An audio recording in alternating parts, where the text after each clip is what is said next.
Imagine a grip so strong it could crush a thick face mask, a tackle so violent it was nicknamed after a deadly desert predator. March 28, 2026, the NFL lost a Minnesota Vikings legend today. But Joey Browner wasn't just an elite, game-changing safety on the field. He was a walking controversy of terrifying physics and unyielding brute force, and they called his signature takedown the Scorpion, a move of pure devastation. A tackle that didn't just stop you, it folded your spine backward. It was a masterclass in pain that left offensive players utterly terrified. Today we ask the hard questions about this legendary 1980s defensive enforcer. Was Joey Browner a heroic gladiator of the old guard of football, or a symbol of a dangerous, unregulated past the NFL once forgotten? Born into a family of giants, one of 6 massive athletic brothers, Joey was destined from birth for the violent gridiron of the NFL, but his path was blocked by a massive scandal of college eligibility, a bitter legal tug-of-war between USC and Georgia over his transfer rights. It was a court battle that nearly sidelined a Hall of Fame career. A judge's ruling eventually cleared the way for him to play football, but it exposed the dirty business side of college sports for all, threatening his professional dreams before the very first snap of the ball. In 1983, the Minnesota Vikings took a major gamble on the powerhouse. They didn't just draft a defensive back, they unleashed an absolute enforcer. He was the man legendary Vikings head coach Bud Grant praised highly. Grant called him the most gifted natural athlete he had ever coached. But that extraordinary athletic gift came with a truly terrifying physical price. He became the ultimate fear of every single wide receiver in the NFC. 6 incredible Pro Bowl selections followed his dominant reign on the field. But as the highlight reels mounted, so did the extreme public scrutiny. The league was changing rapidly, prioritizing safety over the old brutal hits. And the Scorpion tackle was quickly becoming a massive lightning rod for controversy. Angry critics loudly argued it was a paralyzing neck injury waiting to happen.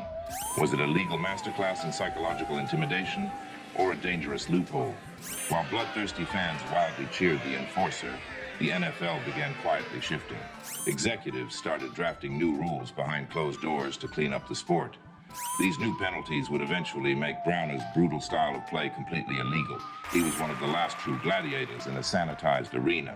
In a world rapidly moving toward player safety, Joey Browner refused to compromise. He hit hard, he played hurt, and he left his body on the turf. But for all his incredible accolades and over 1,100 career tackles, for all his fearsome reputation, came the ultimate snub. From the football world, the Pro Football Hall of Fame voters completely shut him out of counting. Despite being named to the prestigious 1980s All-Decade team, the doors remained bolted. For years, the bitter controversy over his exclusion has simmered among angry fans.